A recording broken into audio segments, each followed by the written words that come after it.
ನಮಸ್ಕಾರ ಸ್ನೇಹಿತರೆ, ನನ್ನ ವೈವಿಧ್ಯ ಸಿರಿ ಚಾನಲ್ಗೆ ನಿಮಗೆ ಸ್ವಾಗತ ಸುಸ್ವಾಗತ.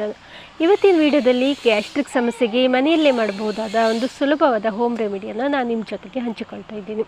ಈಗ ಗ್ಯಾಸ್ಟ್ರಿಕ್ ಮತ್ತು ಹೊಟ್ಟೆಯೊಬ್ಬರ, ಎದೆಯುರಿ ಇಂತಹ ಸಮಸ್ಯೆಗಳು ಎಲ್ರಿಗೂ ಆಲ್ಮೋಸ್ಟ್ ಹೆಚ್ಚಿನವರಿಗೆಲ್ಲ ಕಾಡ್ತಾ ಇದೆ. ನಿಮಗೂ ಈ ರೀತಿಯಾದ ಏನಾದರೂ ಸಮಸ್ಯೆ ಬರ್ತಾ ಇದೆಯಾ? ಹಾಗಾದರೆ ಈ ವಿಡಿಯೋವನ್ನು ಸಂಪೂರ್ಣವಾಗಿ ನೋಡಿ.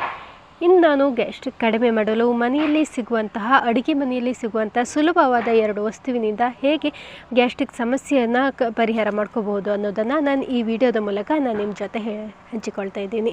ಅದಕ್ಕೂ ಮೊದಲು ನೀವಿನ್ನೂ ನಮ್ಮ ಚಾನಲ್ನ ಸಬ್ಸ್ಕ್ರೈಬ್ ಮಾಡಲಿಲ್ಲ ಅಂದರೆ ಫಸ್ಟ್ ಟೈಮ್ ನೀವು ನಮ್ಮ ಚಾನಲ್ಗೆ ವಿಸಿಟ್ ಮಾಡಿದರೆ ಈವಾಗಲೇ ಒಂದು ಸಬ್ಸ್ಕ್ರೈಬ್ ಆಗಿ.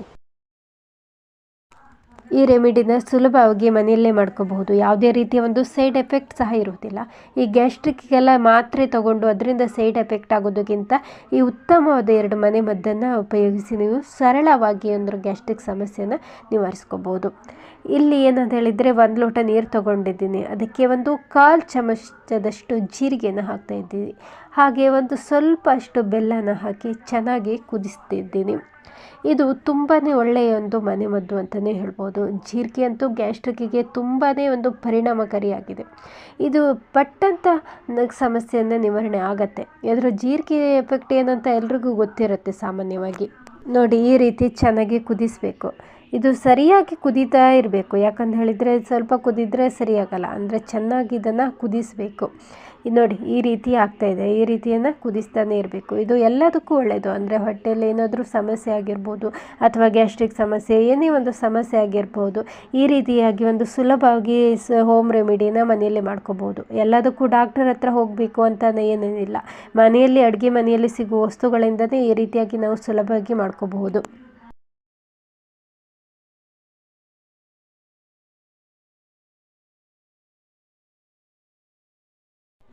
ಚೆನ್ನಾಗಿ ಕುದಿದ ಮೇಲೆ ಇದನ್ನು ಈ ರೀತಿಯಾಗಿ ನಾನು ಸೋಸ್ಕೊಳ್ತಾ ಇದ್ದೀನಿ.